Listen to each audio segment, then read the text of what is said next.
Hello বন্ধুরা, good morning. তো আজকের একটা নতুন ভিডিও নিয়ে চলে এলাম তোমাদের কাছে। আশা করি ভিডিওটা তোমাদের ভালো লাগবে। তো তোমরা সবাই কেমন আছো? আশা করি সকলে ভালো আছো, আর তোমাদের ভালোবাসাতে আমরাও ভালো আছি। তো বাড়িতে এসে তেমন করে আর ভিডিও করা হয়নি বলে আগের ভিডিওগুলোই দিতে হচ্ছে। তো তোমরা আমার সাথে থেকো, পাশে থেকো, এটুকুই চাই। তো এটা হলো 27শে ডিসেম্বর দিনকার ভিডিও। তো সকাল থেকে সেরকম কোনো ভিডিও করিনি, আর এখন ওই বাজে প্রায় 1টা মতো। আর এদিকে রান্নাবান্না সব হয়ে গেছে। মা করেছিল রান্না, ডিমের ঝোল, আলু আর ধনেপাতা দিয়ে, আর একটা ভাজি ছিল। আর তার আগের দিন করা হয়েছিল পায়েস। তো সেই পায়েসটাই তোমাদের দেখিয়ে দিলাম, নলেন গুড়ের পায়েস। তো বাড়িতে আসলেই মা আর কি সুজি বলো, সিমাই বলো, পায়েস বলো, কিছু না কিছু করতেই থাকে। আর যেহেতু আমার ছেলে এইসব জিনিস খুব ভালো খায়, তো তার জন্যই আর কি। আর এদিকে ভাতটাও দেখতে পেলে হয়ে গেছে, আর অনেকটা সময় চলে গেছে বন্ধুরা, তেমন করে আর ভিডিও করিনি। আর সন্ধ্যার পর একটু সবাই বাজারে গেছিলাম, আর বোন গেছিল হচ্ছে তার বাড়িতে। তো বোনের বাড়ি বেশি দূর না, হচ্ছে 1-2 স্টেশন পরেই। তো বাড়িতে কাজ ছিল, তার জন্যই আর কি গেছিল। তো আসার সময় একসঙ্গেই আসা হয়েছে।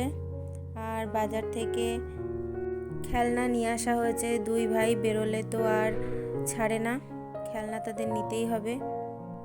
তো দেখতেই পাচ্ছ এই খেলনাটা নিয়ে একটু সমস্যা হয়ে গেছে। দোকানে বসে দিব্যি চলছিল, বাড়ি আনার পরে আর চলছে না, তো এটা পাল্টাতে হবে। তো আমাদের বাড়ির থেকে বাজারটা বেশি দূরে না, মাত্র 4-5 মিনিটের মধ্যেই বাজার, আর স্টেশনটা ওই 7-8 মিনিটের মধ্যেই পৌঁছে যাওয়া যায়। তো সবাই চেঞ্জ করে চা কফি নিয়ে বসে পড়েছি। আর এই কেক কয়দিন আগে 3-4টে কেক একসঙ্গে কেনা হয়েছে, তো কেক খেয়েই শেষ হচ্ছে না। আর ঠান্ডার সময় একটু চা কফি সঙ্গে কেক হলে বেশ জমে যায়। তো আমার বাবার বাড়িতে সারা বছরই দুধ চা হয়, সকালে বিকালে দুবেলাই দুধ চা। তো ঠান্ডার সময় আসলে পরে একটু চার সঙ্গে কফি দিয়ে খেতে বেশ ভালোই লাগে। আর দেখো আমিও নিয়ে বসে পড়লাম। এইদিকে সবাই খাওয়া দাওয়া করছে, আর বোন আসার সময় বিরিয়ানি নিয়ে এসেছিল, কারণ আগের দিন সবাই ধোসা ইডলি এসব খেয়েছে, বিরিয়ানি আমি একাই খেয়েছিলাম। তো ভাবা হয়েছিল বিরিয়ানি বাড়ি বসে করা হবে, তো তার করা হয়নি। বোন আসার সময় বিরিয়ানি নিয়ে এসেছিল 6 প্যাকেট। আর এদিকে মোয়া অর্ধেকের বেশি খাওয়া হয়ে গেছে। আর এদিকে দেখো কুট্টু সোনা তার ড্যান্স শুরু করে দিয়েছে, সেজন্য তোমাদেরকে একটু দেখালাম। দেখো ও বাড়ি বসে সারাক্ষণ মোবাইলে এরকম দেখে, আর সারাক্ষণ ব্যায়াম আর নাচ, 2 পা এক জায়গায় দাঁড়ায় না। দেখতেই পাচ্ছ কত সুন্দর করে এক্সপ্রেশন দিয়ে দিয়ে নাচছে। তো ও পড়ে ইংলিশ মিডিয়াম স্কুলে, তো সকালের দিকটা স্কুলে যায়, আর সারাটা দিনই বাড়িতে একা একা, মানে একরকম বন্দি। আমাদের গ্রামের বাড়ির মতন ছেলেমেয়েরা যেরকম খেলাধুলা করতে পারে সেরকম আর কি ও একা একাই থাকে। আর যতক্ষণ মোবাইল দেখে ততক্ষণ ওর হাত পা চলতে থাকে, হয় ব্যায়াম, নাই নাচ, নাই গান, একা একা নিজের মনের মতো করে করতে থাকে। আর ওর এইগুলো দেখে আমরা খুব মজা পাই, আর প্রচণ্ড পরিমাণে ওর বুদ্ধি, আর ওর পাকা পাকা কথাগুলো শুনলে সত্যিই খুব ভালো লাগে। তো যখন পাকা পাকা কথাগুলো বলে তখন আর ভিডিও করার সময়টা হয়ে ওঠে না। তো এক সময় তোমাদের সঙ্গে সেটাও কোনো না কোনো সময় শেয়ার করব। আর এদিকে দেখো বসে পড়েছি সবাই মিলে, আর মা এদিকে বিরিয়ানিগুলো এক এক প্লেটে করে বেড়ে বেড়ে দিচ্ছে। আর বাড়িতে ডিম সিদ্ধ করা হয়েছিল, তো সেটা দিয়েই রাত্রে খাওয়া দাওয়া হবে। তো এই প্লেটগুলো দেখতে পাচ্ছ পাতার প্লেট। ভেবেছিলাম চিড়িয়াখানায় যাওয়া হবে, কিছু করে নিয়ে যাওয়া হবে, তো সেটা তো আর হলো না, তাই বাড়ি বসেই পাতায় খেয়ে নিচ্ছি। তো বন্ধুরা ভিডিওটা আর শেষ করা হয়নি, এটা হচ্ছে পরের দিনকার ভিডিও। আর দেখতেই পাচ্ছ সবাই রেডি শেডি হয়ে ক্যামেরার সামনে দাঁড়িয়ে পড়েছে। তো সকাল করে আর ভিডিও করা হয়নি, সকালে করা হয়েছিল সেদ্ধ ভাত। আর খাওয়া দাওয়ার পরে কাজকর্ম সেরে সবাই স্নান ধান করে রেডি হয়ে পড়েছি একটা জায়গায় যাব বলে। তো কোথায় যাচ্ছি দেখতে থাকো। আর এদিকে বোনের বর মানে ভাইও চলে এসছে, এইমাত্রই আসলো, এসে স্নান করে রেডি হয়ে গেছে, ভাইও আমাদের সঙ্গে যাবে। তো চলে আসলাম বাড়ির সামনে মেইন রোডে, টোটোর অপেক্ষা করছি। আর এই দুটো মিলে কি শুরু করেছে। তো আমরা টোটো ধরে চলে গেছিলাম মধ্যমগ্রামে। আর বোন আর বোনের বর ওরা অটোয় করে এসেছিল। তো দেখো টোটোর মধ্যেও চুপচাপ একদম নেই। তারপর মধ্যমগ্রাম থেকে অটো ধরে নিয়েছি, সোজা চলে যাব সোদপুর স্টেশনে। আর বন্ধুরা কি বলবো, সোদপুরে এসে এত হয়রানি হতে হবে বুঝতে পারিনি। তো ওভারব্রিজটা যে এতটা দূরে, ট্রেন আসতে না আসতেই কোথা দিয়ে যাব কি করব কিছুই বোঝা যাচ্ছিল না। তো এরকম করে করে 3-4টে ট্রেন মিস করে দিয়েছি। তারপরে অবশেষে নেমে গেছি, দেখতেই পাচ্ছ নৈহাটিতে। তো ট্রেনে আর ভিডিও করা হয়নি। আর ওরা সবাই এক্সিলেটারে উঠে গেল। তো আমার মাসি একদমই উঠতে পারে না, চলন্ত সিঁড়িতে প্রচণ্ড ভয় পায়। তো মাসিকে নিয়ে চলে এলাম এপারে। আর এখন সবাই মিলে যাচ্ছি কোথায় সেটা তোমরা অনেকেই হয়তো বুঝতে পেরেছ। তো হ্যাঁ, নৈহাটি মানেই বড় মার কাছে আসা। আর এই ইচ্ছাটা বন্ধুরা অনেক দিন ধরে ছিল মনের মধ্যে, তবে আমার জানা ছিল না যে এখানে মন্দির হয়েছে বড় মার। অবশেষে জানতে পেরে আর থাকতে পারলাম না, তো চলে এলাম বড় মার কাছে পুজো দিতে। প্রায় 2 বছর ধরে ভাবছি যে কালী পুজোর সময় যেহেতু পুজোটা হয়, তো ওই সময় আমাকে যে কেউ নিয়ে আসবে এরকম কারোর সময় ছিল না। তো লাইফের খুঁটিনাটি দিদিভাই মানে মৌমিতা দিদিভাইয়ের কাছ থেকে আমি জানতে পেরেছি যে হ্যাঁ, বড় মায়ের মন্দির হয়েছে এখানে। তো দিদিভাই এসেছিল বড় মার কাছে পুজো দিতে। তো দিদিভাইয়ের সেই ভিডিওতে আমি কমেন্ট করে বলেছিলাম যে দিদিভাই আমারও খুব যাওয়ার ইচ্ছা, অবশ্যই এবারে বাপের বাড়ি গেলে যাব।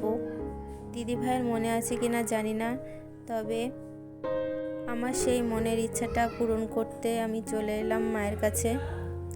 তো দিদিভাই যদি এই ভিডিওটা দেখে থাকো তাহলে অবশ্যই বুঝতে পারবে যে তোমাকে আমি বলেছিলাম আমি আসব।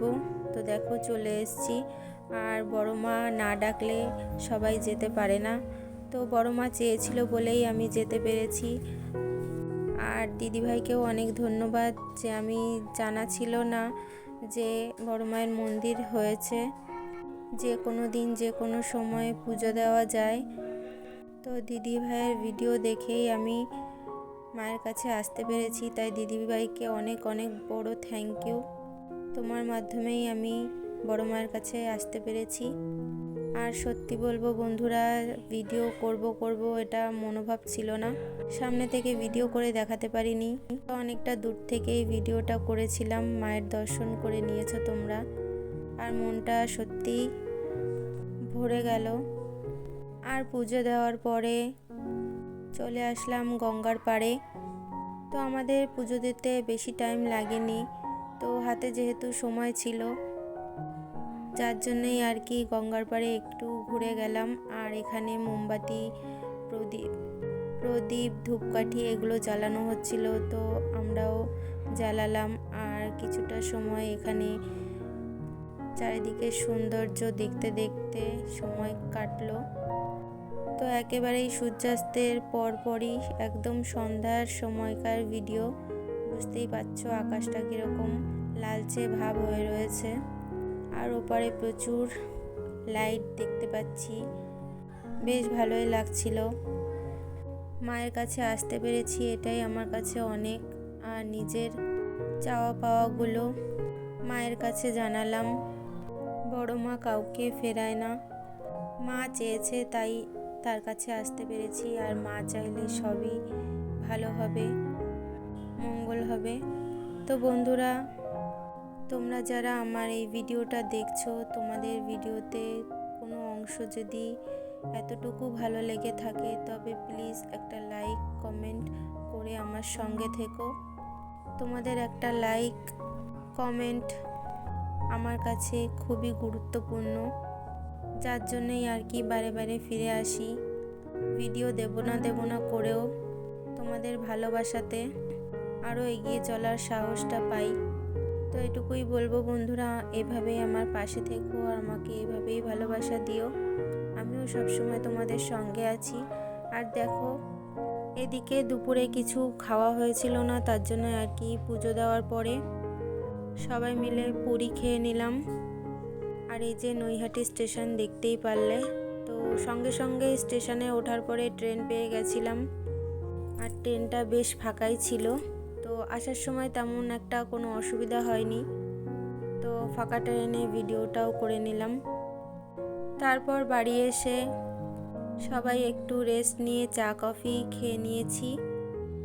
আর মা ওইদিকে ময়দা মাখছে, কারণ রাত্রে হবে আলুর পরোটা। তো বন্ধুরা, চলে এলাম আলুর পরোটা ভাজতে। এদিকে মা আর আমি মিলে দুজনেই হাত লাগালাম। এদিকে মা বেলে দিচ্ছে আর আমি পরোটাগুলো ভেজে নিচ্ছি। আর সবাই ওইদিকে খাওয়া দাওয়াও শুরু করে দিয়েছে।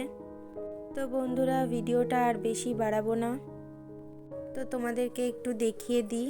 এদিকে দেখো, এই যে আলুর পুর বানিয়ে নেওয়া হয়েছে। আর এদিকে মা আগের থেকেই পুর ভরে রেখেছিল, বেলে নিচ্ছে আর আমি ওদিকে ভেজে নেব। তো বন্ধুরা, ভিডিওটা আজকে এই পর্যন্তই রাখলাম। তোমরা সকলে ভালো থেকো, সুস্থ থেকো আর অবশ্যই আমার সঙ্গে থেকো।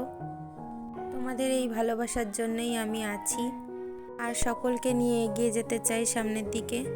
তো আজকের মতো টাটা, বাই বাই।